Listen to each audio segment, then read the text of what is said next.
নমস্কার, কেমন আছেন সবাই? মাম্পিস ব্লগে আপনাদের অনেক অনেক স্বাগত জানাই। সকাল সকাল উঠে চলে এলাম বাগানে বেশ ফুলগুলো দেখতে ভালো লাগছে। অপরাজিতা ফুল কিন্তু অনেকগুলো ফুটেছে। আর এই যে দেখুন আমাদের ঘরের পেয়ারা গাছ, তো পেয়ারা গাছে পেয়ারা হয়েছে, কিছু কিছু হয়েছে। আর ওই যে দূরে একটু দেখতে পাচ্ছেন কলা গাছ, নানা রকম শাক লাগানো আছে। এখন তো গ্রীষ্মের সময় খুব একটা গাছ লাগানো নেই, আর শীতের সময় কিন্তু শাকসবজিতে বাগানটা ভরে থাকে।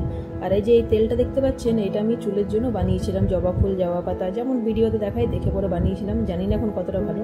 আর এদিকে ছেলে বসে ড্রয়িং করছে, কৃষ্ণের ড্রয়িং, কৃষ্ণ আঁকছে, ঘরে বসে ড্রয়িং করছে। এখন তো সামার ভ্যাকেশন চলছে ওদের। আর ওর বাবা নিয়ে এসছে লিচু, তো মেয়েকে চলুন দিয়ে দিলাম লিচুটা, বসে খা। আর এই যে দেখেছেন এদিকে কিনে নিয়েছে একটা ব্যাট, সামার ভ্যাকেশন চলছে তো তাই কিনে নিয়েছে ব্যাট। ঘরের মধ্যে প্র্যাকটিস চলছে, রোদে গরমে কোথায় আর যাবে, সকালে একটু মাঠে যাই, আবার ঘরের মধ্যেও প্র্যাকটিস করে। এইদিকে মেয়ে প্রজেক্ট বানাচ্ছে, ছুটি আছে কিন্তু ওদের শান্তি নেই। প্রজেক্ট বানিয়ে পুরো মাসটা প্রজেক্টেই কেটে গেল। এত হার্ড প্রজেক্ট দিয়েছে যে পুরো মাসটা প্রজেক্ট করতেই কেটে গেল। তো আজকের ভিডিওটা এখানে শেষ করছি, দেখা হচ্ছে অন্য কোনো নেক্সট ভিডিওতে।